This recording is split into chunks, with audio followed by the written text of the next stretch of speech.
taller de psicofármacos. Me gustaría saber, por favor, si me escuchan correctamente Sí, sí se antes de hacer. escucha. Ok, muchísimas gracias. Mi nombre es Fiorella La Rosa Valladares, soy químico farmacéutico de profesión. Eh, Me dedico en el área hospitalaria. Y antes de iniciar, me gustaría sobre todo dar una pequeña indicación. No tengo ningún problema con que se utilice el chat de Zoom, al contrario, les agradecería bastante que ante cualquier duda, cualquier consulta que ustedes tengan, la vayan dejando por ahí. Sin embargo, voy a desarrollar la ponencia al 100% de la teoría y al finalizar vamos a dar algunos minutos, entre 15 a 20 minutos, para poder resolver algunas dudas que ustedes tengan, algunas preguntas, inquietudes que surjan del tema o relacionado al tema, claro está, para poder ir desarrollando, resolviendo todas estas consultas.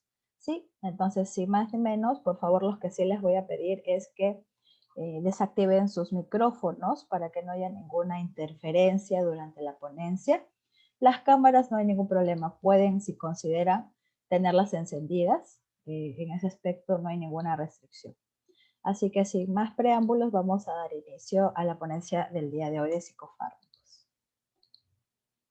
El hablar de psicofármacos o experimentar el mundo de psicofármacos en realidad es bastante complejo. Es una rama de la farmacología que hoy en día está trayendo bastantes novedades respecto al desarrollo de medicamentos, principalmente aquellos que actúan sobre el cerebro o sobre las diferentes funciones a nivel cerebral. Esto porque pueden influenciar sobre efectos psicológicos como también fisiológicos. Y es que el cerebro es el órgano más complejo que el ser humano contiene. Y por ello es que se utilizan diferentes tipos de tratamientos. Cuando recién empezaron a descubrirse los psicofármacos, solamente se centraban en poder adquirir o, en todo caso, tratar enfermedades de trastornos propiamente de salud mental. Hoy en día se sabe que este tipo de tratamientos puede repercutir también en el comportamiento, en la actitud, en nuestras emociones, en la fisiopatología de diferentes enfermedades según su etiología y sobre todo que pueden definirse como aquellas dolencias o carencias a nivel de malestares puntuales, agudos específicamente, como en tratamientos mucho más largos que implican una medicación permanente, hablando propiamente de los trastornos crónicos. Entonces, ¿cómo actúan los psicofármacos? Es necesario entonces empezar por conocer que hablar de una enfermedad mental o el conjunto de diferentes enfermedades mentales que existen, hasta este momento se desconoce exactamente la relación metabólica y fisiológica del comportamiento que existe en la relación psicofármacos con el sistema nervioso en general. Sin embargo, cuando se estudia la fisiología del sistema nervioso, se descubre que existen ciertas sustancias de importancia a nivel cuya responsabilidad es finalmente determinar todas las funciones nerviosas. Estas sustancias químicas, derivadas en muchos de los casos de aminoácidos, se conocen como neurotransmisores. Estos neurotransmisores son liberadas a través de la sinapsis neuronal. Entonces debemos entender como que la célula principal que tenemos a nivel del sistema nervioso es la neurona. Esta neurona tiene partes, tiene accesos. Y esos accesos en realidad son las dendritas, que son como las ramificaciones o los deditos. Estos dendritas permiten el intercambio de neurotransmisores o de estas sustancias químicas que van a hacer lo que su propio nombre lo dice, transmitir un impulso nervioso. Entonces, gracias a la información que se transmite mediante este impulso nervioso, o en otras palabras, gracias a la información que se transmite mediante los neurotransmisores, es que finalmente se pueden percibir las sensaciones, las emociones y todo lo que ocurre a nuestro alrededor. Debido a que el complejo mundo de las neuronas es principalmente responsable de captar esas sensaciones o emociones y al mismo tiempo realizar movimientos. Si nosotros recorramos nuestra fisiopatología, cuando estudiamos neuronas, entonces específicamente nos hablan de dos tipos de neuronas, las neuronas motoras y las neuronas sensitivas. Las motoras, las que inervan directamente a los músculos y huesos específicamente, y que nos van a permitir el desplazamiento, el movimiento, la posibilidad de bailar, la posibilidad de poder mover nuestro cuerpo a libre decisión. Y las otras neuronas, que son las sensitivas, propiamente relacionadas a la captación de sensaciones, como su mismo nombre lo dice, o muy inervadas a nivel de nuestra piel, el epidermis. Gracias a este tipo de neuronas que nosotros podemos estar conscientes de que si alrededor nuestro hay calor, hay frío, hay humedad, si tenemos o estamos expuestos a un pinchazo, o nos cortamos, o tenemos algún tipo de herida, fricción. Entonces, gracias a todo este mecanismo de funcionamiento o de compatibilidad de funcionamientos es que nosotros podemos estar ubicados, centrados y conscientes. Pero ¿qué pasa cuando empiezan a fallar? Es allí donde empiezan a verse problemas a nivel de sinapsis, problemas a nivel de intercomunicación neuronal, o lo que se conoce como la neurotransmisión. Y específicamente porque esos impulsos nerviosos no llegan correctamente, o la secuencia, el camino, no llega correctamente desde la zona donde se creó esa sensación hasta el cerebro. Porque el cerebro es el único ente o el único órgano que va a ayudar a procesar todas esas sensaciones, esas emociones y esos impulsos nerviosos que están transmitiéndose en todo nuestro cuerpo. Por ejemplo, en este momento empieza a calentar el ambiente, y ese pequeño incremento de temperatura ambiental es captado por nuestros nociceptores que tenemos en la epidermis. Ellos, gracias a las diferentes inervaciones neuronales, de neuronas sensitivas, claro está, van a transmitir esa sensación de calor desde donde son captadas hacia nuestro cerebro. Y es finalmente en nuestro cerebro donde va a decir, ok, está elevándose la temperatura del medio ambiente, tu cuerpo también está elevando ligeramente la temperatura corporal, entonces no es necesario que te abrigues tanto. Pero cuando existen bloqueos de neuronas, cuando hay problemas a nivel de neurotransmisores, tanto en captación como en secreción, cuando hay problemas de transmisión del impulso nervioso, esto no es capaz de poder recepcionarse o transmitirse o entenderse. Y el caso más claro, o el efecto médico más claro, se puede observar cuando existe parálisis. Por ejemplo, ¿no? La parálisis facial, que hoy en día es un mal que acoge mucho a la población peruana y la población en general, la población mundial.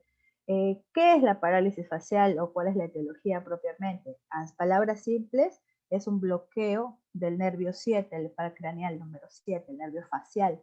¿Qué implica? Que este nervio va a perder la sensibilidad y va a perder, porque es un nervio sensitivo, y va a perder cierto poder sobre los músculos que en él abarcan. Por eso es que la piel o el rostro empieza a deformarse, perdemos cierto poder para poder mover nuestros ojos, expresar nuestra sonrisa o simplemente levantar los pómulos. Si bien como yo lo describo, suena muy fácil de poder revertir, el problema más peligroso ocurre en la falla o en el bloqueo propiamente a nivel neuronal. Es por ello que un paciente que sufre de parálisis facial, aparte o adicionalmente a la fisioterapia que tiene que realizarse constantemente en tiempo determinado, se busca médicamente encontrar cuánto realmente ha afectado esta parálisis y si es posible revertir a corto tiempo. Los fármacos que ocurren o que se necesitan ante estos problemas están relacionados a complejos B. No se necesita una aplicación de un psicofármaco porque no hay una afección netamente cerebral, solamente ha ocurrido una dolencia o una injuria a nivel de un nervio específico, un nervio periférico. Pero si este daño hubiese ocurrido a nivel del cerebro, aquí esta parálisis, que pudo haber sido solamente facial, podría convertirse en una parálisis completa, o hemiplegia o cuadriplegia. ¿Qué implicaría entonces? Que perderíamos la capacidad de sentir y de mover nuestro cuerpo, hablando del primer caso de la hemiplegia, solamente la mitad de nuestro cuerpo. Y si habláramos del otro caso, de la cuadriplegia, sería la totalidad de nuestro cuerpo. Es allí donde se conoce médicamente al paciente postrado, completamente postrado o parcialmente postrado, dependiendo de la dolencia final. Entonces es importante fijar y reconocer los efectos que cada uno de los neurotransmisores va a tener sobre, o en todo caso, los mecanismos de acción que cada uno de los neurotransmisores va a tener, para que así nosotros podamos diferenciar la necesidad de la aplicación de un psicofármaco o en todo caso la no utilización del mismo y optar por las otras opciones complementarias, que principalmente son complejo B en su totalidad o específicamente la B6 y la B12. La B1, B6 y B12 en mayor proporción. ¿Cuáles son los principales neurotransmisores hablando farmacológicamente? La acetilcolina, la noradrenalina y su derivado farmacológico como la adrenalina, incluyendo sus nombres comerciales a nivel farmacológico que son epinefrina y norepinefrina. El neurotransmisor conocido como dopamina, la serotonina, también llamada químicamente 5-hidroxitriptamina, y el GABA, más conocido como tal, pero su nombre químico es ácido gamma-aminobutírico. Son los principales, no son los únicos, claro que está, pero son los principales. Generalmente se habla que se conoce como un estado de hiperactividad cerebral cuando los neurotransmisores han sido liberados de manera incontable, aumentados o se han liberado de manera exagerada. Entonces el proceso de sinapsis está siendo excitado demasiado. Quiere decir que esto podría causar dos situaciones. Una superexcitabilidad en donde los controles de las emociones y sensaciones no se van a poder realizar, como al mismo tiempo generar estadios de depresión, de inhibición, donde ocurrirá todo lo contrario. Faltará finalmente el mantenimiento del neurotransmisor porque este estará tan excitado que se moverá por otras áreas y no se contendrá en la célula diana donde debe ejercer su efecto o mecanismo de acción. Y esto ocurre. Entonces, cuando esto sucede, se utilizan propiamente los tratamientos de estados psicóticos, tratamientos de control de agitación del cuerpo, se busca bloquear las diferentes acciones de los receptores, diferentes acciones de los neurotransmisores. Por eso es que existen diferentes tipos o diferentes clasificaciones de psicofármacos, porque se observa al estudiarlos químicamente que el comportamiento es muy variado. Es más, los psicofármacos son uno de los grupos farmacológicos que mayor clasificación tiene, que inclusive tiene mayor demanda de principios activos descubiertos, porque en lo que respecta al sistema nervioso es el área más ambiciosa y más lucrativa, hablando farmacológicamente. Entonces vamos a revisar esas clasificaciones. En primer lugar tenemos los fármacos antipánico, utilizado propiamente para tratar diferentes trastornos de pánico, de agobia o de agorafobia. Los anorexigénicos, que se utilizan sobre todo para tratamientos donde se controla los aspectos psicológicos de la obesidad y que pueden utilizarse como coadyuvantes de la dieta o inclusive incentivo para generar actividad física. Sin embargo, existe un problema muy fuerte porque el control de la obesidad se malinterpreta con control de ansiedad. Se malinterpreta también con el proceso propiamente del consumo de alimentos.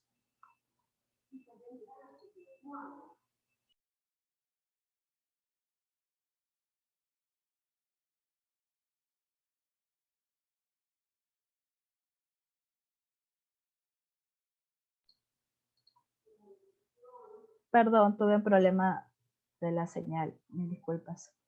Me refería propiamente a los anoxigénicos que están muy, muy mal empleados hoy en día porque si bien se crearon para controlar psicológicamente el proceso de la obesidad, hay personas que no requieren un tratamiento con este tipo de fármacos, sin embargo lo utilizan. Cuando nosotros tenemos problemas de obesidad, es necesario recurrir a un endocrinólogo y el único profesional capaz de poder determinar si requerimos este tipo de fármacos es él, porque la obesidad tiene muchas etiologías. Puede ser solamente hábitos, o propiamente hábitos alimenticios, puede ser un problema de tiroides, puede ser un problema hormonal.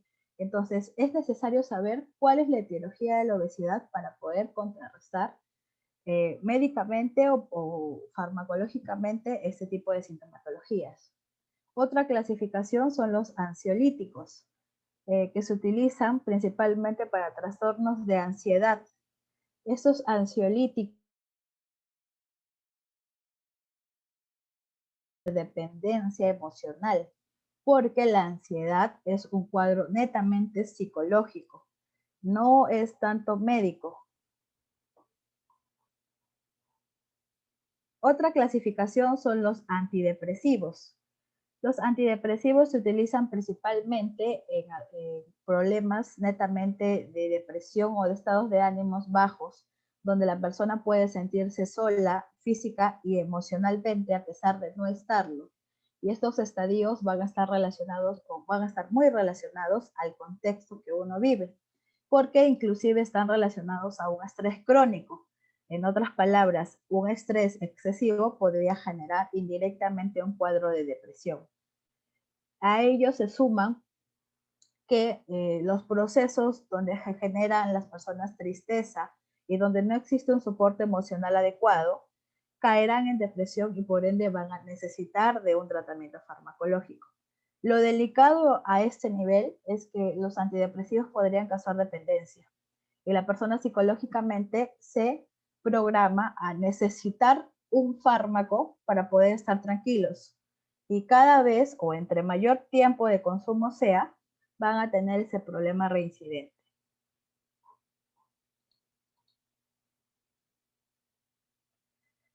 Otra clasificación son los antiimpulsivos.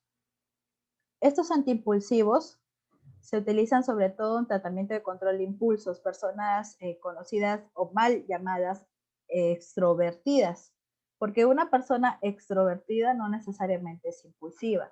¿A quién se le llama impulsiva? A quien no puede controlar sus emociones, sus impulsos y hasta sus pensamientos, quien actúa inclusive antes de pensar. La persona extrovertida no necesariamente hace ello.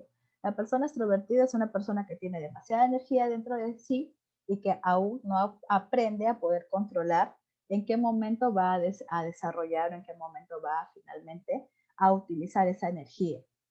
En México existe la Sociedad Nacional de Pacientes Extrovertidos y gracias a esta sociedad de estudio médico es que se ha podido determinar que la persona extrovertida no es impulsiva, que solamente tiene otras habilidades o habilidades diferentes y que si no sabemos orientar adecuadamente la energía o en qué modo emplear la energía que posee, la excesiva energía que posee, pues finalmente se podría convertir en una persona impulsiva.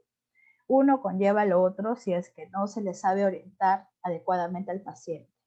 En nuestro país no tenemos esa ventaja. Existen muy pocos profesionales, psiquiatras o psicólogos que están orientados o que conocen o pueden trabajar adecuadamente el control de sensaciones o de emociones, inclusive el control de impulsos.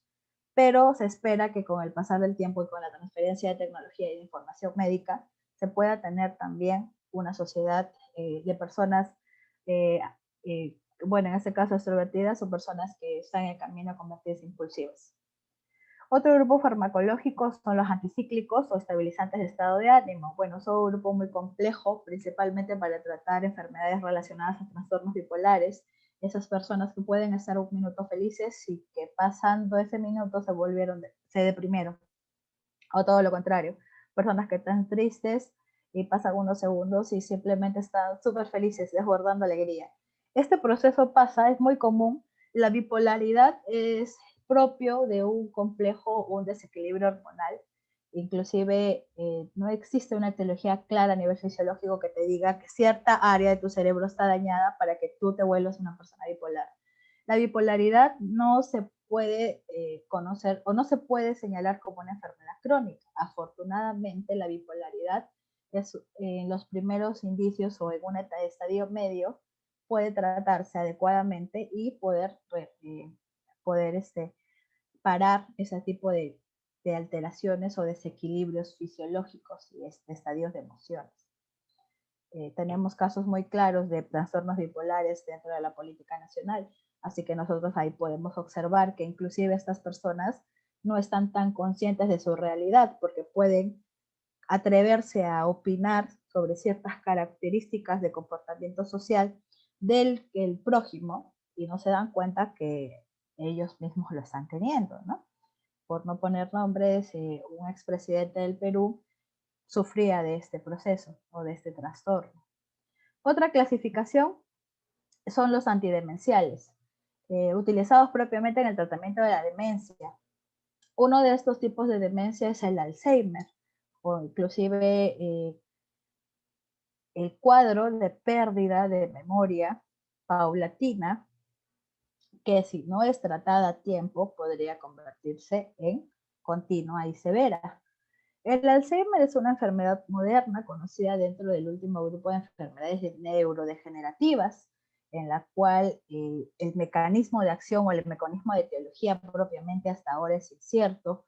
Sin embargo, está muy relacionado a los procesos de memoria y se está estudiando si es que el tratamiento de Alzheimer es propiamente por un psicofármaco o quizá necesite de algún otro grupo farmacológico adicional.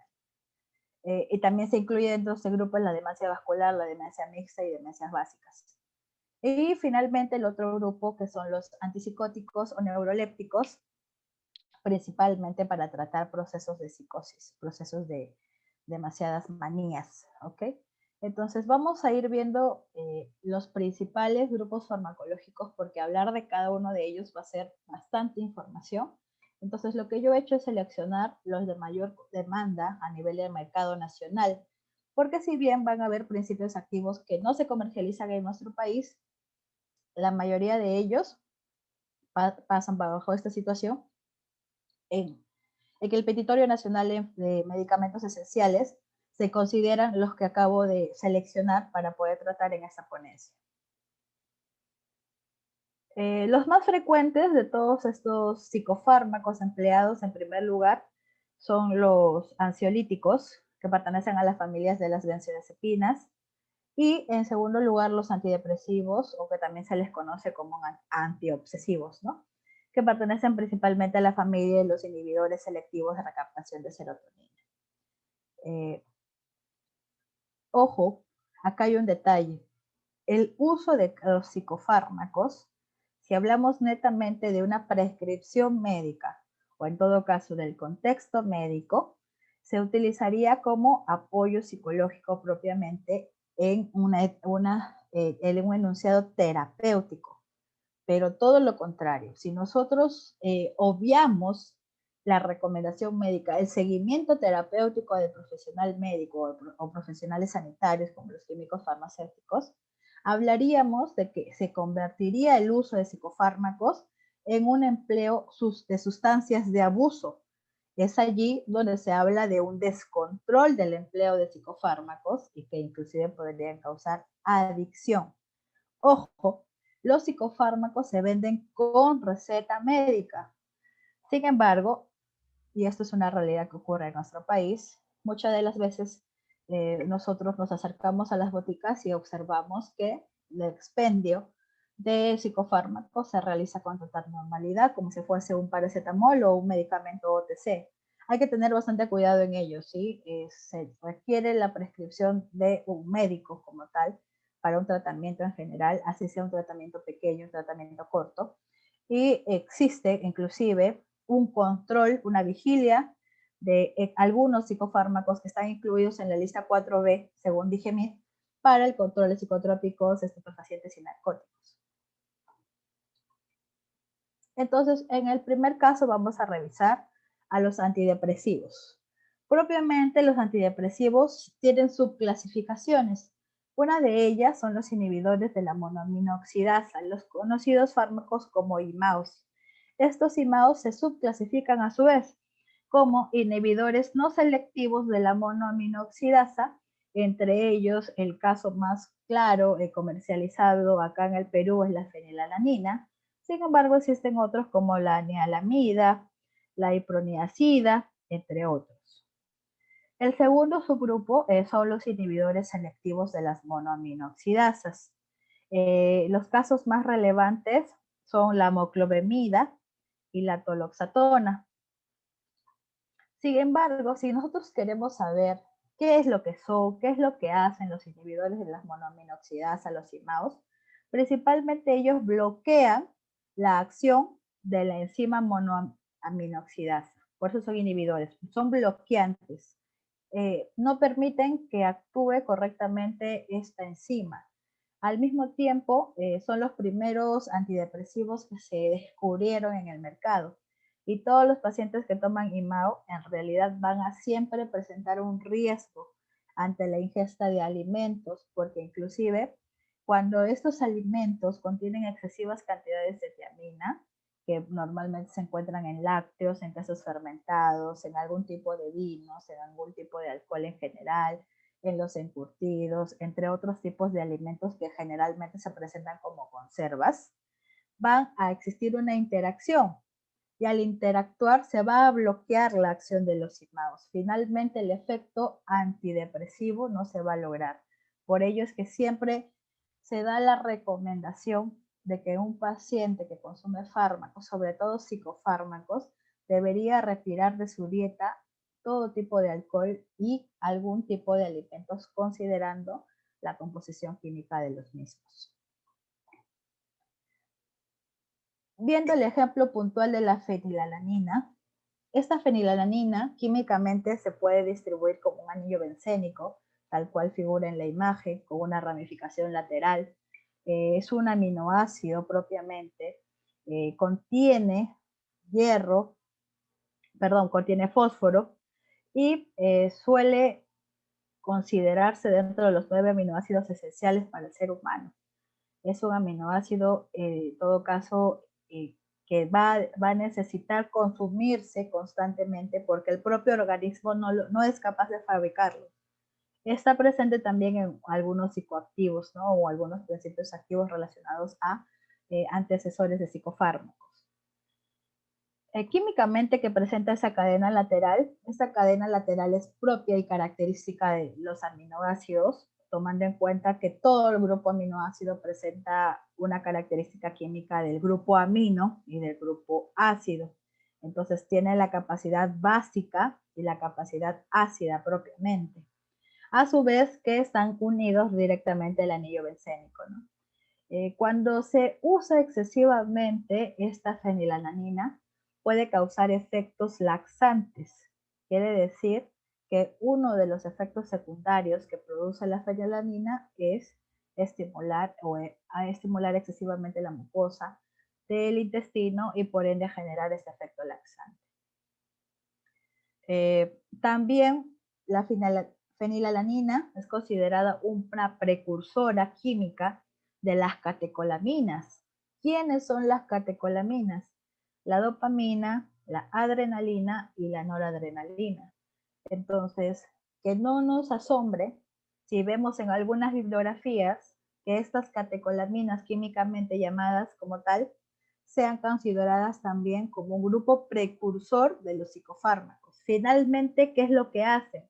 Estimulan también los receptores del sistema nervioso autónomo, en este caso del sistema nervioso autónomo simpático, y con ello causarían indirectamente alteraciones a nivel de la neurotransmisión.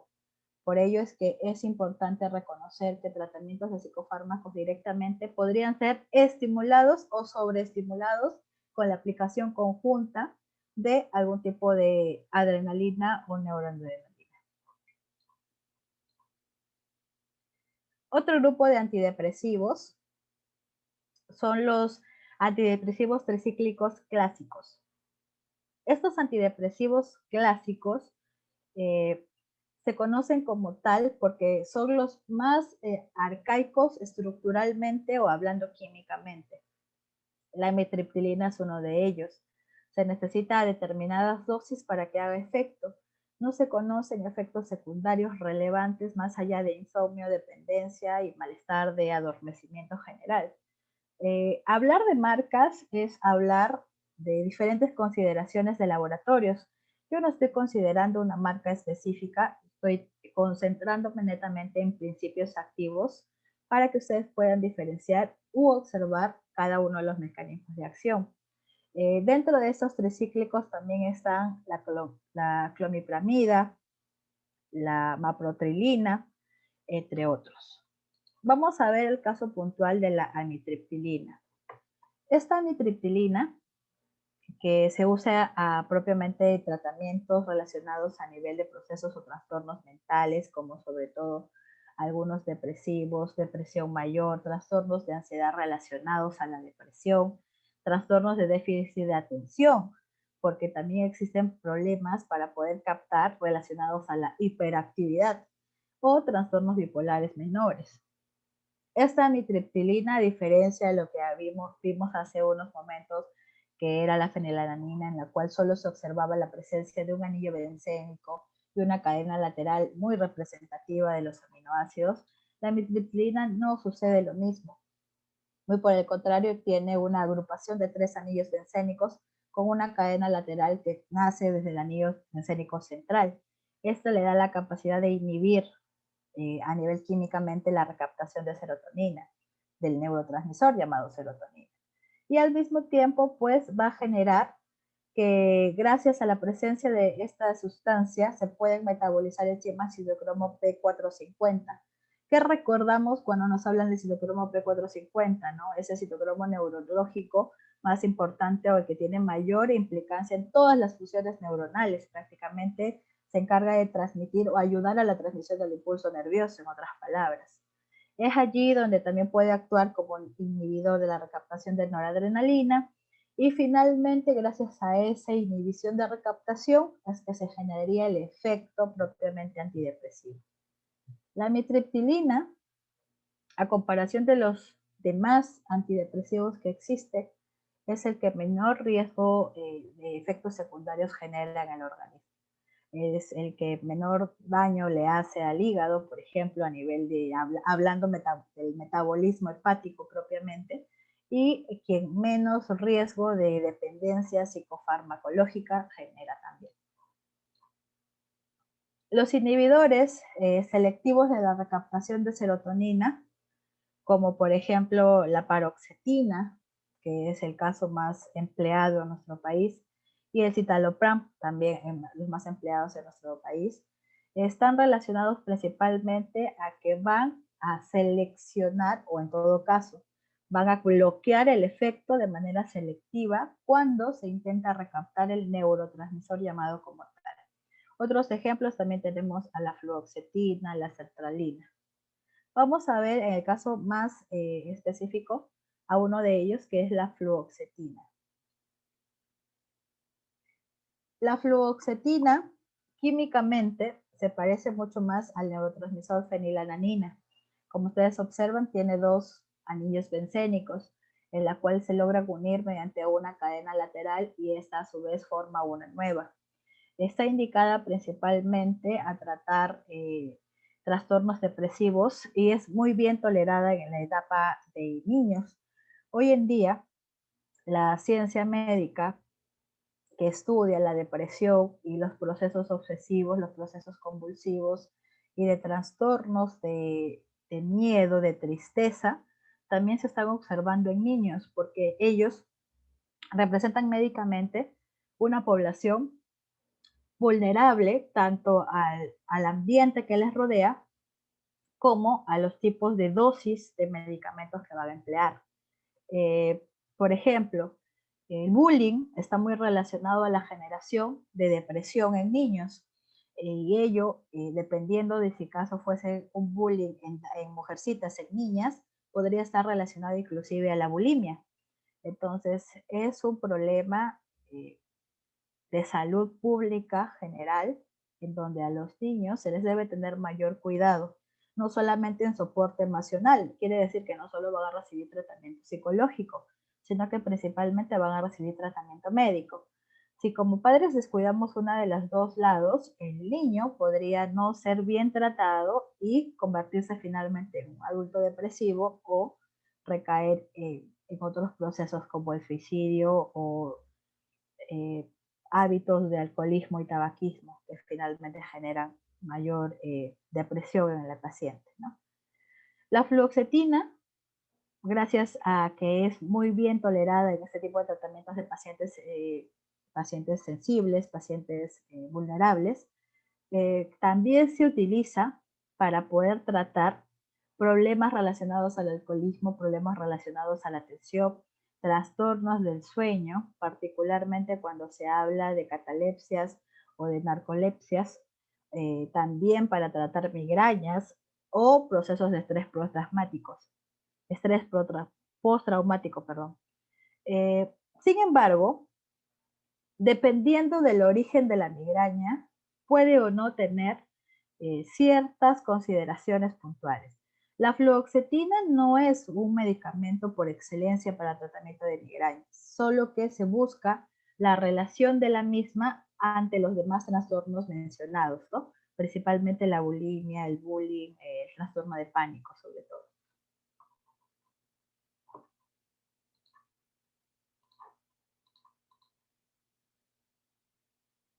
Otros antidepresivos son los inhibidores mixtos de recaptación de serotonina.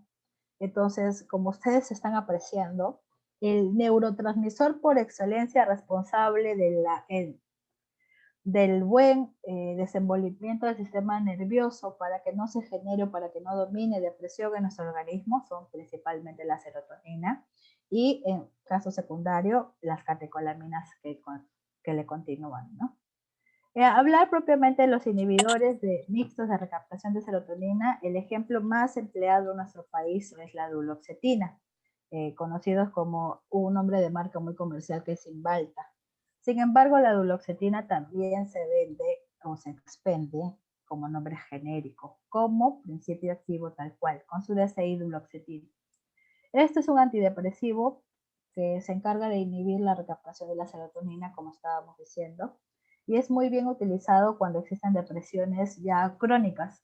Quiere decir que los tratamientos anteriores mencionados no han surgido efecto y se emplea como un último recurso o como uno de los últimos recursos a la duloxetina por su alta composición química y porque sí representa un determinado riesgo cuando se utiliza a altas dosis. Sin embargo, si utiliza dosis correctas, es muy bien tolerado por el organismo. Inclusive se debería considerar hoy en día como la primera línea de elección de un antidepresivo, porque hay estudios científicos que avalan que esa acción antidepresiva supera en muchos casos a todos los demás que existen. Por ello es que hasta este momento se estaban empleando como la última opción porque sí o sí va a tener un efecto antidepresivo y sobre todo en depresiones crónicas o altamente crónicas.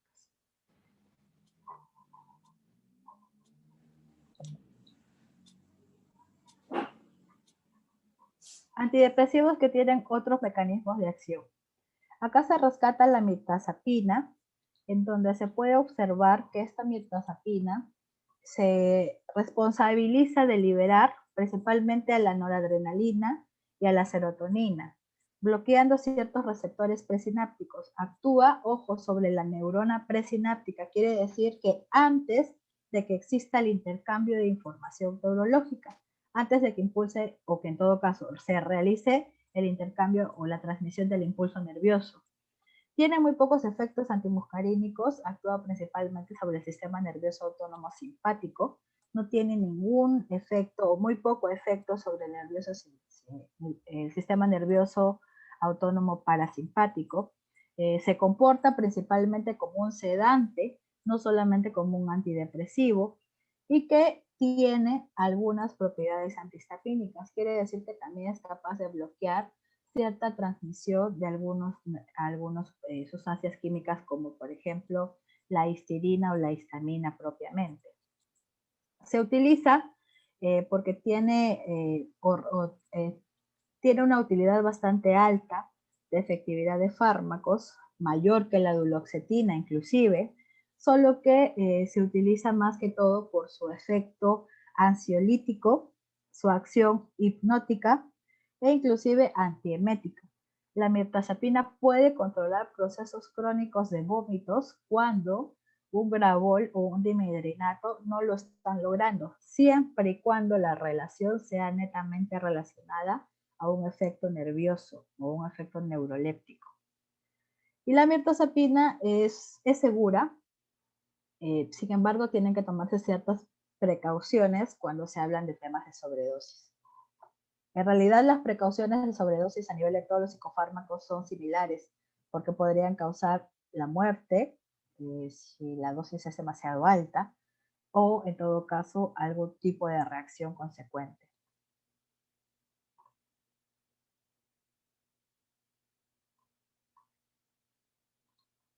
Ahora nos toca ver a los ansiolíticos. ¿Quiénes son los ansiolíticos o cuáles son sus principales mecanismos de acción?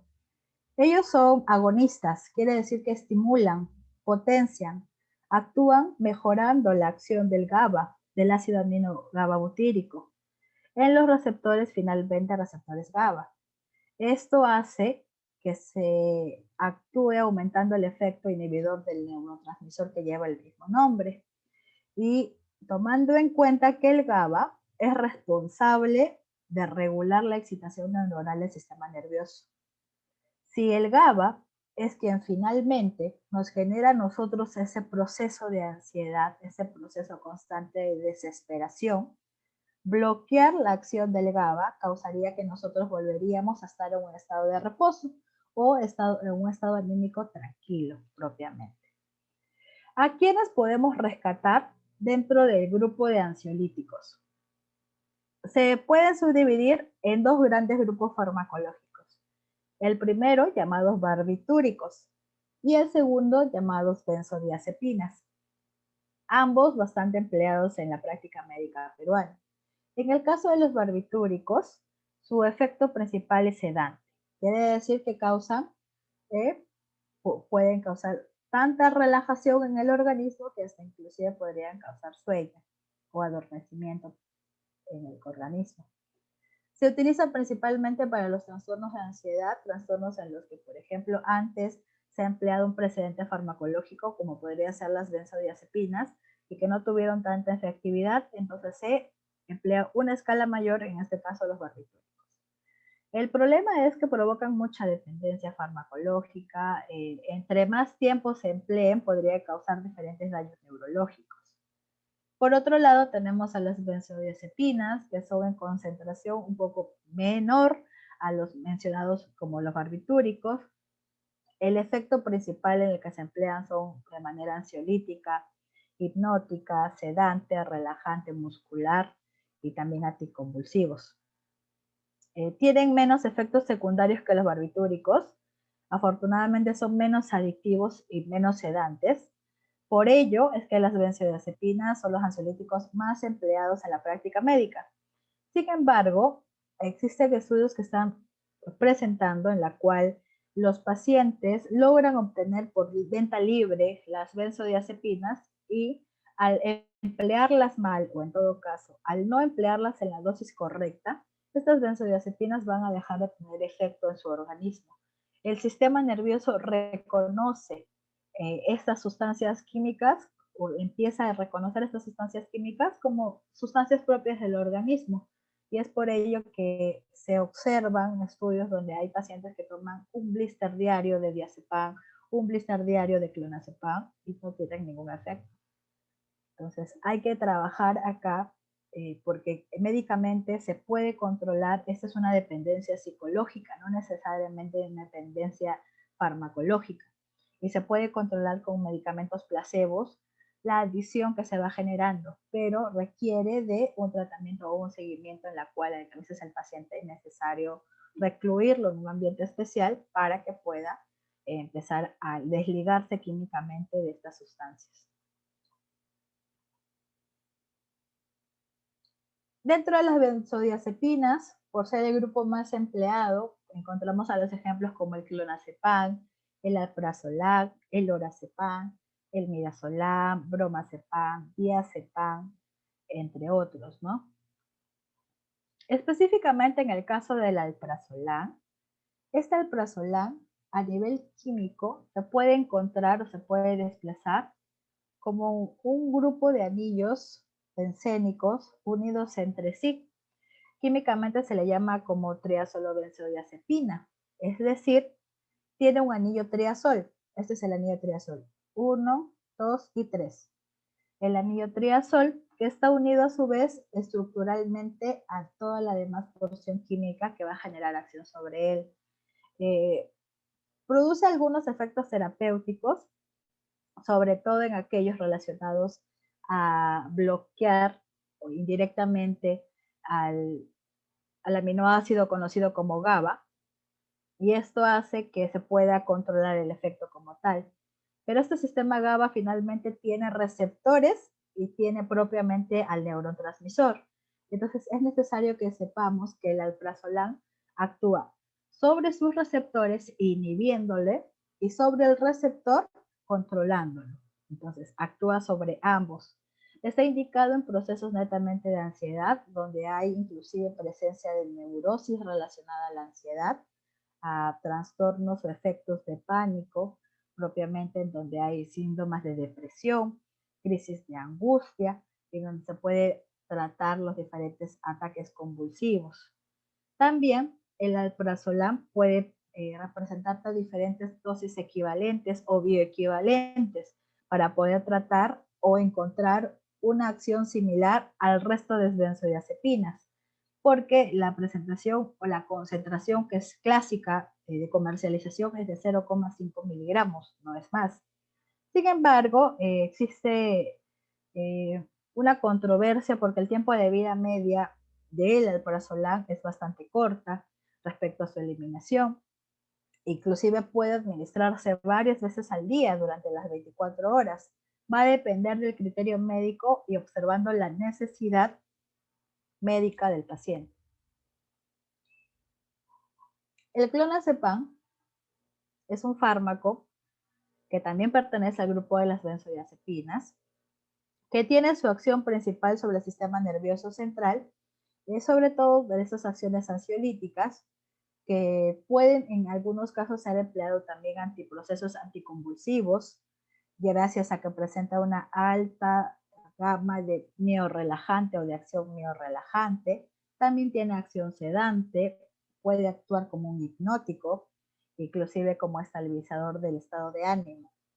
El paciente que toma clonazepam o posterior al efecto de consumir o administrar clonazepam, puede caer en sueño. Quiere decir que gracias a la sedación o a la miorrelajación que se genera, es que el principio activo empieza a trabajar para controlar los estados de ánimo propiamente.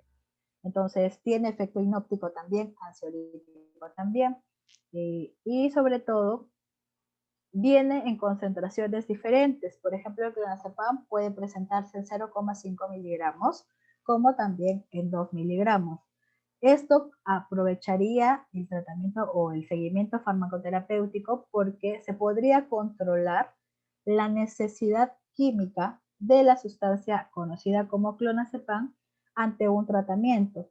En otras palabras, se le puede indicar o prescribir al paciente en una sola dosis o una monodosis de 2 miligramos o pequeñas dosis durante el día de 0,5 miligramos, dependiendo de cuál es el efecto médico que queremos lograr y de qué tan controlado queremos tener a nuestro paciente.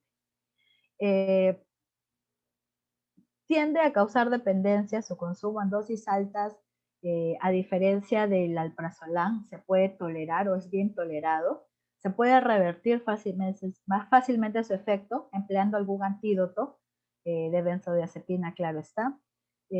Pero el problema es que si nosotros nos excedemos de sobredosis, esto podría recaer a una somnolencia por varios días. El paciente podría inclusive caer en la muerte si es que no es rescatado de esta sobredosis adecuadamente.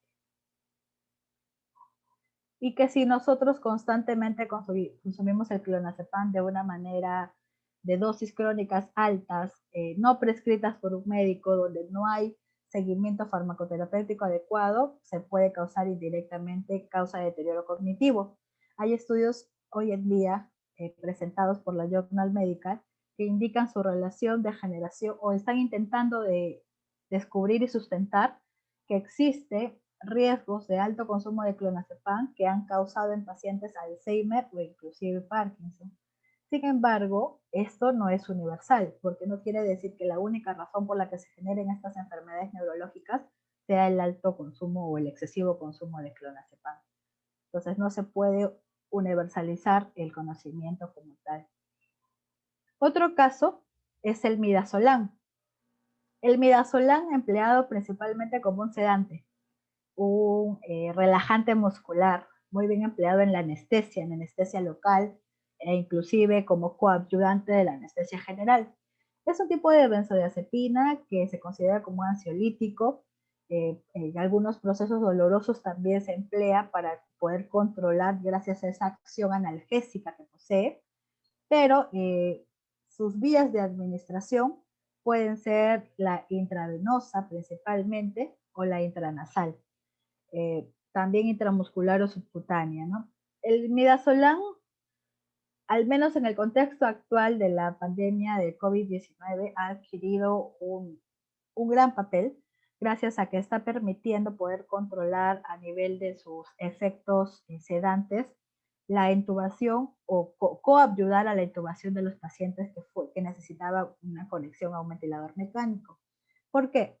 Si bien el midazolam no es un anestésico por excelencia solo, de preferencia se utiliza, o de primera línea se utiliza el fentanilo, el propofol con el becuronio y el rocuronio. Ante la escasez de los mismos, se necesitó de un coadyuvante potente, y es allí donde se recepcionó y se empleó a utilizar el midazolam en su concentración de 50 miligramos por mililitros para poder generar el proceso de finalmente de anestesia general en el paciente. Gracias a estas propiedades que se están utilizando en los procedimientos médicos, es que se cumple un papel importante sobre la sedación, ya que estimula que estos procesos no sean dolorosos y muy por el contrario sean muy bien aprovechados por la práctica médica, ¿no? Es muy útil también para diagnósticos cuando se realizan endoscopías o colonoscopías o procesos quirúrgicos menores o de corta duración. También se recomienda el empleo del midazolam como un sedante general. Eh, Existen otros procedimientos como la broncoscopía, la gastroscopía, las cistoscopías, en las cuales también se puede considerar el empleo del midazolam como un coadyuvante del procedimiento diagnóstico, entre otras circunstancias.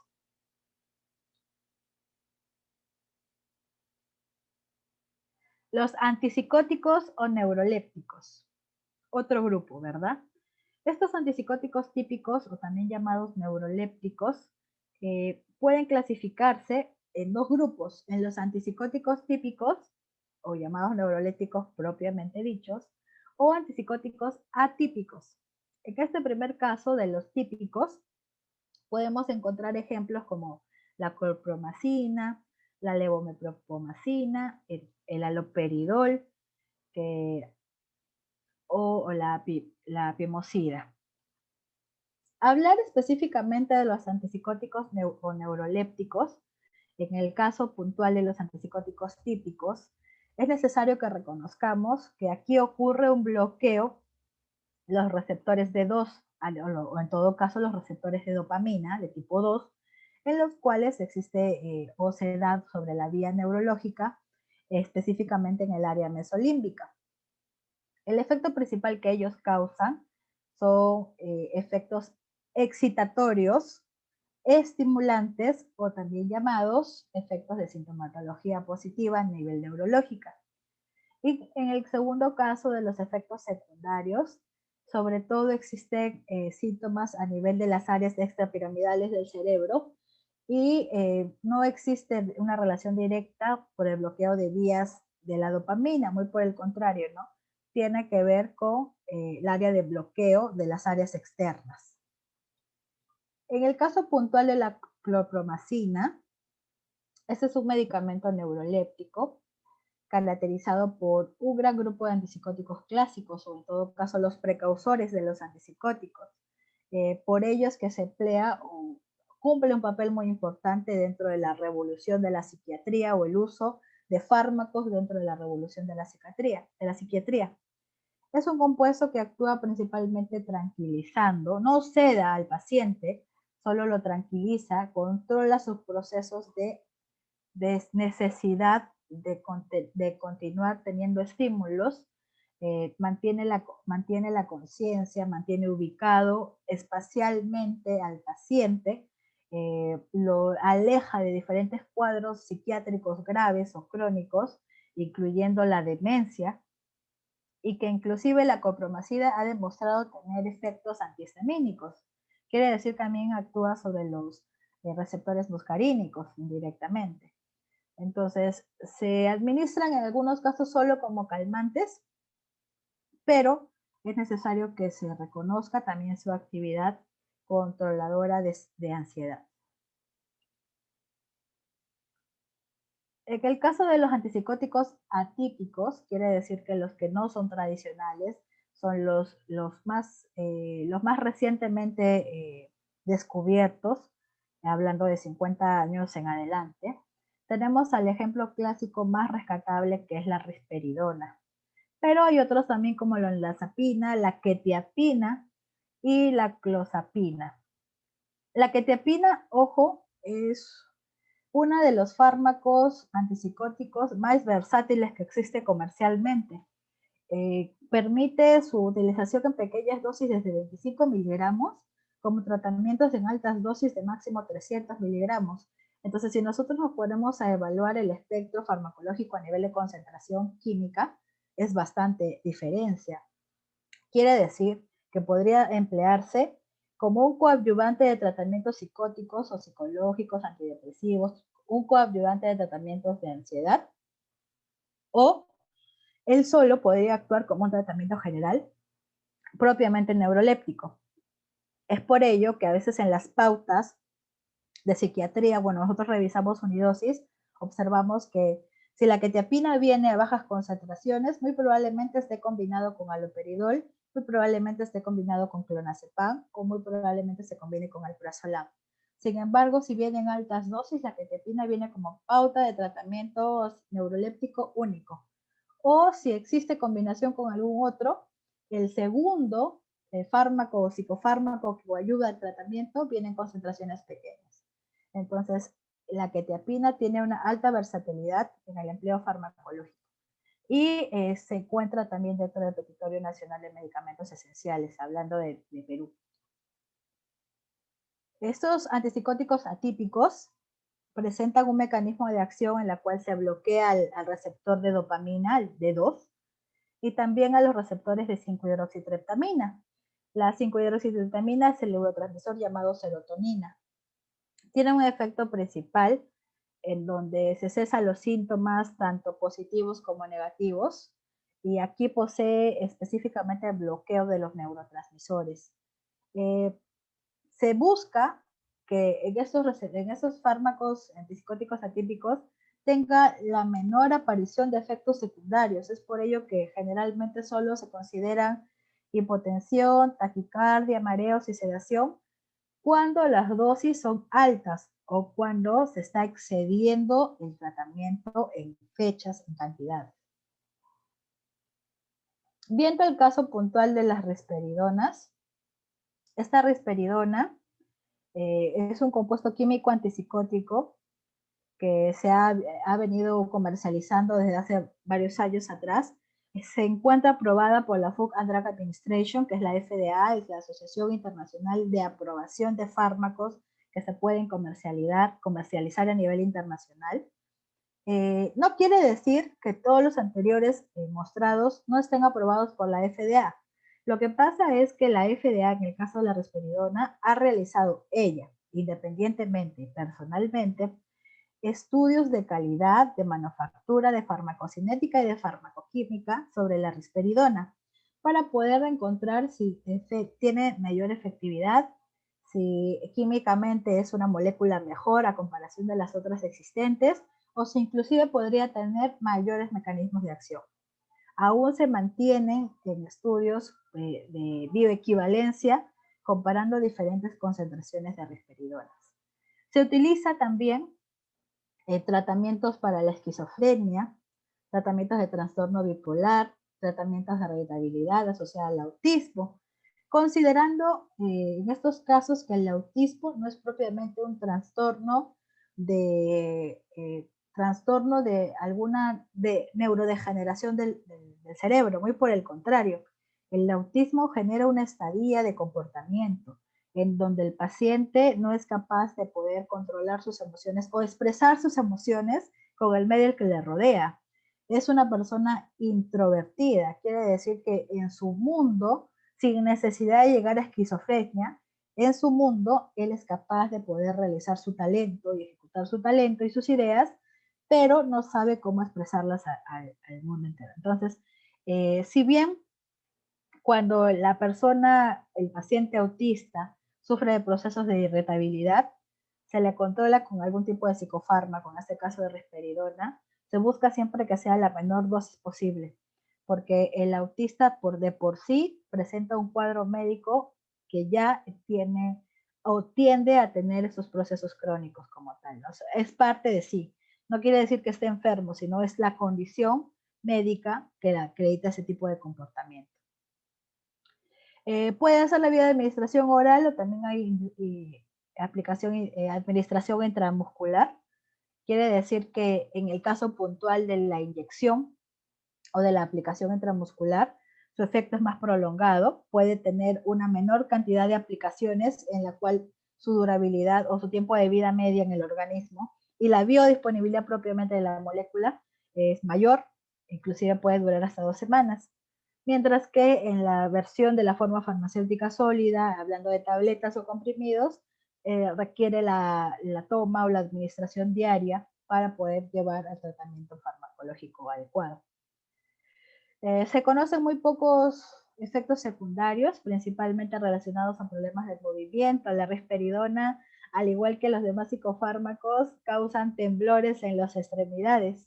Quiere decir que a mayor cantidad de psicofármacos uno se administre en toda su vida, va a tener mayor deficiencia o mayores problemas de poder controlar sus extremidades propiamente. Se observa más en las manos que en los piernas.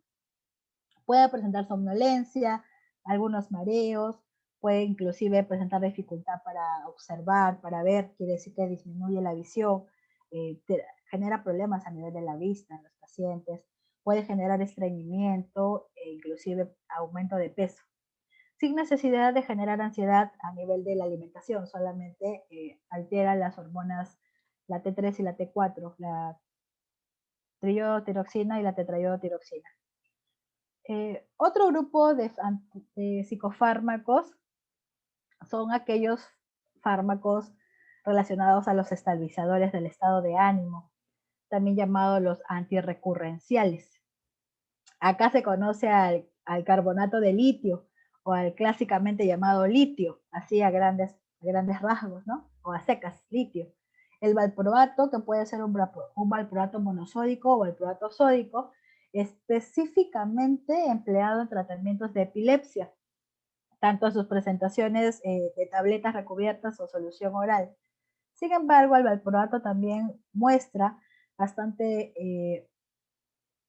control sobre el estado antidepresivo. En algunos casos se relaciona la generación de epilepsia por cuadros de depresión neurológica y allí se emplearía como tratamiento de valproato. La carbamazepina, la lamotrigina y el topiramato, que también se está empleando o se está iniciando a emplear bastante hoy en día en nuestro país. Hablar específicamente de la carbamazepina es hablar de un fármaco anticonvulsivo, un estabilizador del estado de ánimo. Ojo, la carbamazepina no controla la etiología o la generación de la enfermedad neurológica. Quiere decir que no la detiene. Muy por el contrario, solo controla la sintomatología de lo que expresa el paciente. Quiere decir que controla estas crisis epilépticas, controla ese trastorno bipolar, pero no va a asegurar que tú te vas a curar completamente. Quiere decir que no va a revertir el proceso epiléptico. Lo que sí ocurre con el valproato sódico. El valproato, según un tratamiento crónico, un tratamiento prolongado, sí revierte el proceso de generación de epilepsia o en su defecto disminuye el efecto epiléptico a través del tiempo, lo que no pasa con la carbamazepina. ¿Qué más? Químicamente está muy relacionado a los antidepresivos tricíclicos. En muchos de los casos se utiliza conjuntamente con ellos. Quiere decir que pueden usarse como tratamientos concomitantes o coadyuvantes en este caso. Y en algunas ocasiones se utiliza inclusive para tratar esquizofrenia. Puede ser también tratamiento de primera línea cuando existen problemas de dolores neurálgicos en el nervio trigémino, o trastornos explosivos intermitentes, en donde el paciente puede estar muy alegre, demasiado excitado, o puede estar muy triste. Entonces, cuando existe la confusión médica de no poder determinar si el paciente está deprimido o solo está profundamente triste, que existe una valla médica de adaptación para diferenciarlos. Depresión es como hablar de una escala del 1 al 10. Tú estás triste del 1 al 4, o perdón, del 1 al 6 estás triste, pero a partir del 7 hasta el 10 ya estás deprimido. Entonces, en esa escala de Lows, se puede determinar finalmente si el paciente requiere solamente un tratamiento de psicofármacos controlador del estado de ánimo o un tratamiento de psicofármacos del paciente como un antidepresivo, por ejemplo.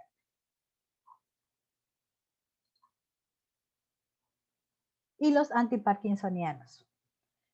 Los antiparkinsonianos, propiamente para tratar la enfermedad del Parkinson, entiendas entonces que esa enfermedad del Parkinson es una enfermedad en la cual se pierde el control neurológico de las extremidades y del cuerpo en general.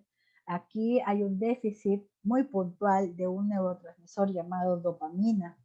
Esta dopamina finalmente hace que a nivel del organismo no se puedan nexar los impulsos nerviosos sobre rigidez, sobre control de la marcha, sobre manejo de nuestras extremidades propiamente. Entonces, el paciente parkinsoniano va a estar en temblores constantes. Si puede caminar, caminará con dificultad. Inclusive puede tener relación a problemas con la respiración. Puede tener bradicardia también o bradicinesia. ¿Esto qué implica? Que muchas veces las enfermedades motrices que no se descubren a tiempo o que no se tratan a tiempo podrían ser o tener un origen dentro de su efecto o acción parkinsoniana en el cerebro. ¿Qué fármacos se usan frecuentemente como antiparkinsonianos? Tenemos en el primero de los casos a la carbodopa-levodopa, que es una conjugación, una combinación de dos moléculas. Ambas tienen una liberación sostenida, quiere decir que son una forma farmacéutica de liberación modificada, en la que se necesita pocas dosis y esta va a tener un tiempo de vida media modificado para que puedan durar por mayor tiempo en nuestro organismo.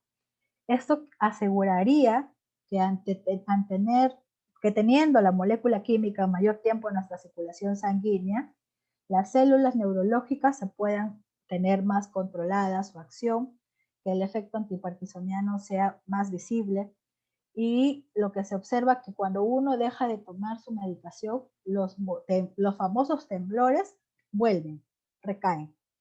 Entonces, el caso específico de la levodopa, también llamada L-dopa, es una molécula o una sustancia química precursora a nivel metabólico de la dopamina y sin embargo es el medicamento más eficaz del tratamiento del Parkinson. Existe otra opción como la amantadina, que si bien es un antiparkinsoniano, hoy en día estudios demuestran que tiene un alto efecto antiviral, principalmente usado ante la profilaxia y la terapéutica del tratamiento de influenza de tipo A. Sin embargo, se observa que tiene también peculiar efecto sobre el neurotransmisor dopamina y eso conllevaría a tener un mayor control de toda la sintomatología del Parkinson propiamente. Recalcando, claro está, que la etiología propia del Parkinson aún no es al 100% certera. Se considera que existen estilos de hábitos de vida que podrían incentivar a que cierta área del cerebro se pueda degenerar o en todo caso injuriar, y con ello podría conllevar a ciertos procesos como la sintomatología que se observa con el Parkinson. Por ejemplo, el tabaco, el consumo de alcohol, eh, una mala alimentación o una alimentación inadecuada, falta de consumo de vitamina B y sus derivados, o dentro del complejo B y sus derivados, o la poca generación o consumo de aminoácidos esenciales. Sin embargo, esta no es algo certero, porque también existe el otro factor que implica una dependencia genética, en la cual si sus padres o sus ancestros sufrieron de Parkinson, tú siempre vas a tener un riesgo a poder presentar también el mismo tipo de sintomatología.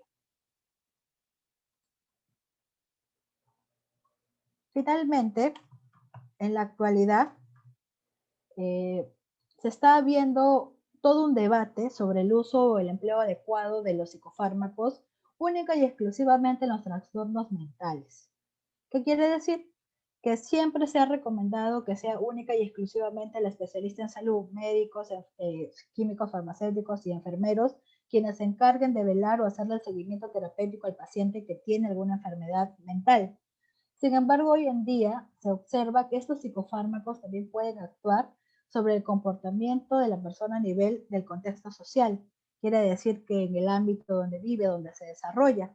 Ese es el caso que les mencionaba al inicio, en la cual hasta hace 5 años, por ejemplo, si es que la Sociedad Nacional de Personas Extrovertidas de México no presentaba sus estudios de que por problemas de bullying, por problemas de personas extrovertidas, por comportamientos en este caso también, porque también existen personas introvertidas, también se pueden utilizar médicamente los psicofármacos para poder ayudar a controlar o presentar un apoyo o un apoyo terapéutico, sobre todo, esto no estuviera cambiando. Sin embargo, se espera que con los años se puedan sentar mejor las bases, porque los psicofármacos no son sustancias que se puedan expender con libertad. Para que una persona pueda consumir un psicofármaco requiere haber tenido capacitación previa o mínimamente haber recibido la información correcta, porque a diferencia de un paracetamol que se puede vender con libre decisión y que no causa tantos efectos tóxicos en el paciente, porque necesitarías una sobredosis extrema para que el paciente muera por esta situación. En el caso del psicofármaco no se necesitan dosis tan altas, porque el paciente cae en sedación completa y con ello se deprime el corazón deja de funcionar y por ende el cerebro también, y se causaría la muerte automáticamente. Entonces es necesario que el paciente, la información sea unidireccional.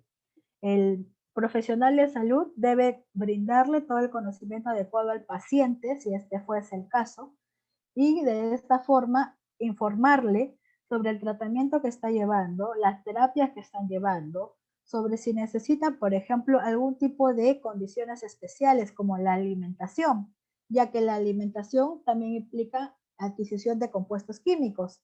Y si yo estoy consumiendo excesivo compuesto químico de algo, como por ejemplo la tiamina, y esa tiamina tiene interacción con cierto grupo de antidepresivos, yo voy a bloquear la acción. Todo lo contrario, puedo estar consumiendo medicamentos que van a sobreestimular la acción de mis psicofármacos, y ello haría que el efecto se sobreexcite, se sobreestimule y se sobregenere. Entonces es necesario informar al paciente sobre las condiciones de alimentación que debe seguir también. ¿Qué más? De condiciones de efecto cuando se olvidan la dosis, que esto es muy común, no solamente con psicofármacos, sino con toda la gama de medicamentos que existen. Yo sé que tengo que tomar todas mis medicinas a las 8 de la mañana todos los días, por ejemplo, ¿no? Y los pacientes se olvidan. Entonces, con los psicofármacos no pasa que te olvidaste la dosis y entonces puedes tomarlo entre lo más rápido que te acuerdes y la siguiente dosis la tomas el mismo día, no es así. Con los psicofármacos, dependiendo de la capacidad química que tienen cada uno, pueden en todo caso intentar ya olvidarse de esa dosis hasta la siguiente dosis que te corresponde, como en algunos casos, si cambias la nueva dosis, cambias todo el tratamiento o cambias todo el protocolo de administración del medicamento. Entonces, es necesario siempre consultar al profesional, tanto médicos como químicos farmacéuticos, antes de realizar algún cambio dentro del protocolo de terapia de utilización de tus fármacos o psicofármacos en este caso. Entonces, eso es lo que respecta a la ponencia del día de hoy. Yo espero que se haya podido aclarar algunas cosas. En realidad, el mundo de los psicofármacos es hablar mucho de interacciones, es hablar mucho de mecanismos de acción, es recordar sistema nervioso general. Hablar de fisiopatología nos iba a llevar otras 2 horas más, entonces hay cositas que he tenido que resumir y saltarme para poder abarcar la mayor cantidad de medicamentos en esa ponencia. No sé si tengan alguna duda ustedes, alguna consulta que quieran hacer, estoy presta para escucharlos y resolver sus interrogantes.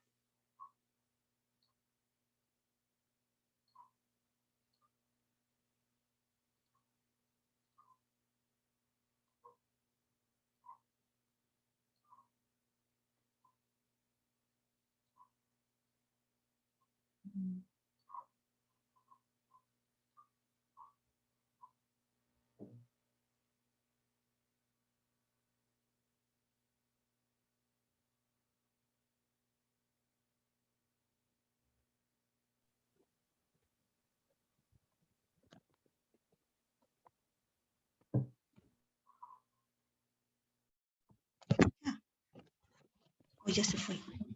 No, sí, estoy escuchando, les pueden hacer sus consultas. Buenos días. Buenos días. Soy la licenciada Carmen Solís. Sí, dígame. Desearía hacer una consulta sobre, he estado escuchando muy atentamente su ponencia sobre los medicamentos atípicos. Usted refirió el aumento de peso. Dígame,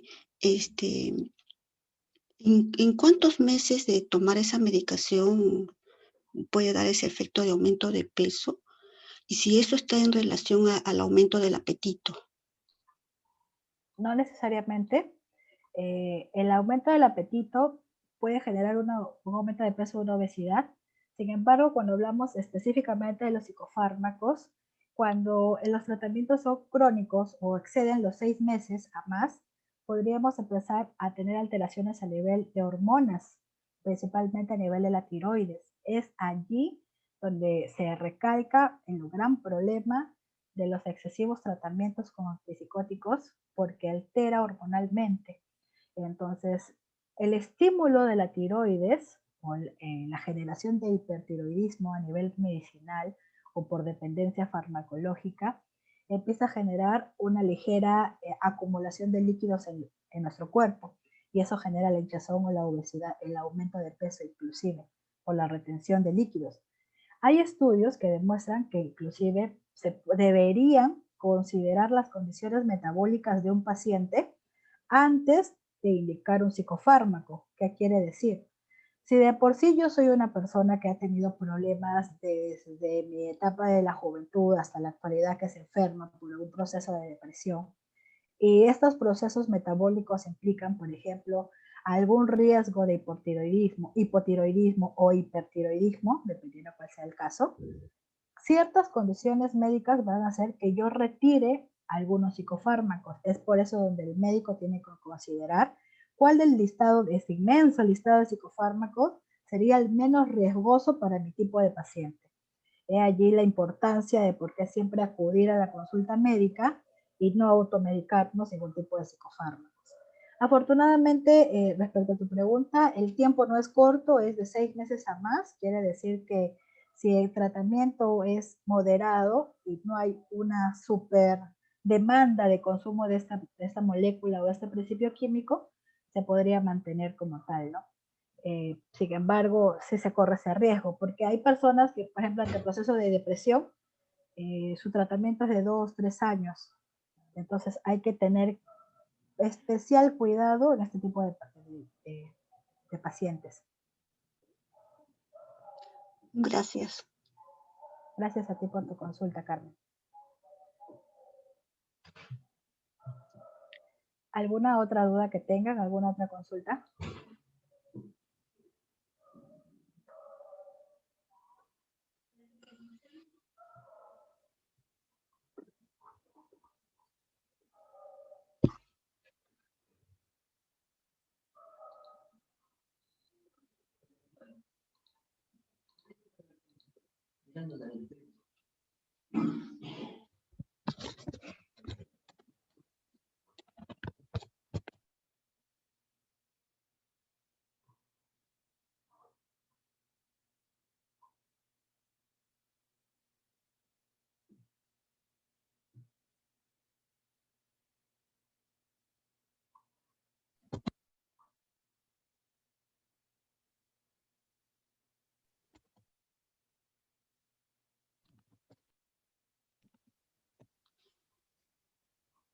Una consulta. Sí, dígame.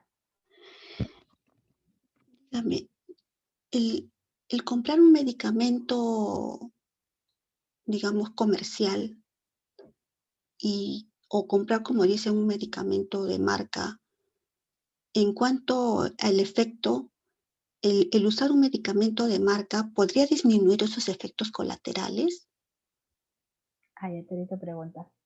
En el caso de los psicofármacos, es algo muy puntual, a diferencia de todos los demás. ¿En qué se diferencia en todo caso, para darles una idea, un medicamento genérico de un medicamento de marca? Ambos contienen el mismo principio activo, entendiéndose por principio activo aquella molécula química capaz de generar el efecto terapéutico, el efecto farmacológico. En otras palabras, la responsable de lo que le va a causar a mi cuerpo porque yo busco mi tratamiento, ¿no? Si habláramos de un metamizol, el principio activo como tal, metamizol, su mecanismo, su efecto terapéutico sería antipirético. Ejemplo.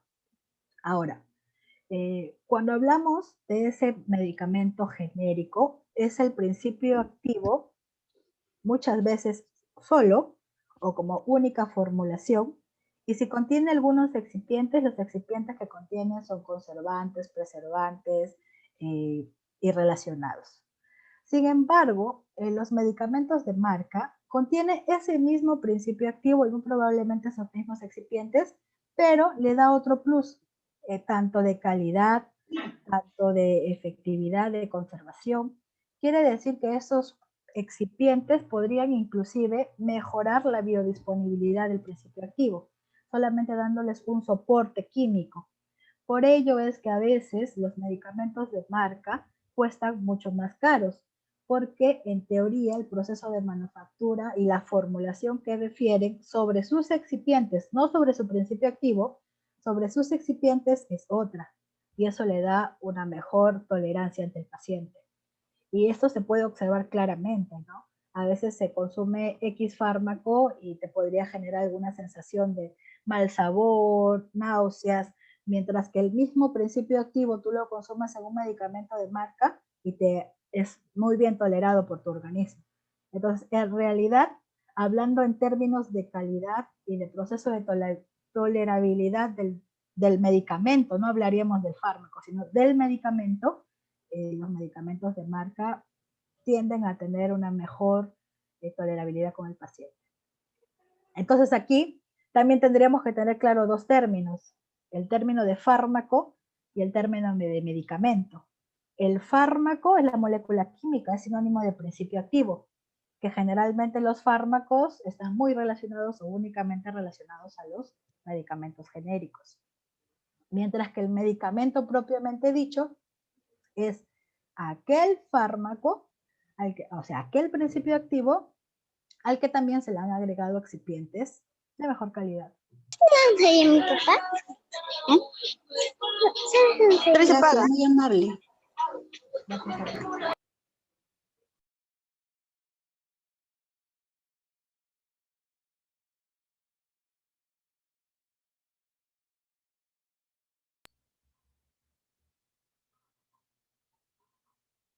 perdón. ¿Alguna otra consulta que ustedes tengan? ¿Alguna otra pregunta? Doctora, una consulta. Sí, le escucho. Entonces sería, en el caso de que en estos medicamentos atípicos, el tomar un medicamento de marca disminuiría ese efecto colateral del aumento de peso. Dependiendo de qué moléculas. Sí, sí hay mayor control. Hay mayor control. Sí, sí hay mayor control. Bueno, nosotros tenemos dudas sobre el tipo de tratamiento que escoge el médico. Siempre podemos tener el acceso a la revisión del prospecto o el famoso inserto que viene de la mano de la del medicación. O si inclusive antes de comprarlo queremos averiguar, hoy en día tenemos la facilidad del internet. Allí va a explicarme la mayoría de los psicofármacos, su proceso farmacodinámico, farmacocinético y un listado de interacciones o en todo caso efectos secundarios. Siempre revisar para poder tener la seguridad de, por ejemplo, los efectos adversos o los efectos secundarios que ellas nos van a causar, tomando en cuenta de que independientemente al tipo farmacológico que estemos empleando como tratamiento, porque no solo ocurre con los psicofármacos, siempre vamos a estar expuestos a un rango de la aparición de las famosas reacciones adversas medicamentosas. Entonces, aquí existe otro ítem que tenemos que diferenciar. ¿Cómo diferencio yo un efecto secundario del fármaco que voy a tomar, en este caso un psicofármaco, de una reacción adversa medicamentosa? El primero, los efectos secundarios son efectos o son acciones o reacciones que se esperan que ocurran ante el consumo, ante la administración del medicamento. Probablemente porque ya hay estudios que los han registrado, porque a nivel de laboratorio, antes de lanzarlo a comercializarse, ya se han pautado. Quiere decir que, por ejemplo, yo tomo el alprazolam como efecto secundario ya va a estar registrado que me puede causar irritación gástrica, que me puede causar problemas metabólicos a nivel del hígado, ejemplo, ¿no? Pero nadie me asegura a mí, ahora lo segundo, que a pesar de que existe una lista de efectos secundarios, efectos ya conocidos que podrían pasarme entre la administración del medicamento, van a surgir otro gran grupo de efectos inesperados. Ahí esas son las reacciones adversas medicamentosas. Todos los efectos que no han sido registrados, que yo puedo haber sido el único caso de todos los que han empleado este fármaco y que yo tengo la necesidad de poder descubrir cuál es la razón por la que está surgiendo. Ejemplo, ¿no? Si yo tomo el alprazolam y el alprazolam no está como efecto secundario que yo tenga excesivo prurito, y yo estoy tomando alprazolam, solo estoy tomando alprazolam y me empiezo a presentar prurito en todo el cuerpo, esa es una reacción adversa. Y existe la autoridad indicada para poder recopilar esta información, que en este caso es la DIGEMIT. La DIGEMIT tiene su comité de farmacovigilancia y el comité de farmacovigilancia se encarga de recopilar todas los reclamos, o en este caso las reacciones adversas que surgen, todos los efectos desconocidos, los efectos inesperados de esta molécula, para que finalmente se puedan reportar al laboratorio, el laboratorio realice los estudios pertinentes y finalmente descubra por qué, en mi caso, me estaría causando el prurito. Y finalmente, claro, va a ser un proceso que va a llevar un tiempo para poder determinar si la molécula o no tuvo realmente la causa final de la generación de prurito, o es que puede haber alguna otra sustancia que está interactuando con el fármaco que yo estoy tomando y finalmente me genera esa reacción. Entonces, existe todo ello también. Gracias, doctora. A ti por las consultas. ¿Alguna otra duda, jóvenes? ¿Alguna otra consulta?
Bueno, si no existiera ninguna otra consulta, yo quiero agradecerles por la participación, agradecer al Instituto de Medicina Perú, invitarlos a que estén pendientes de sus ponencias, de sus charlas, siempre siguiendo al Facebook del instituto.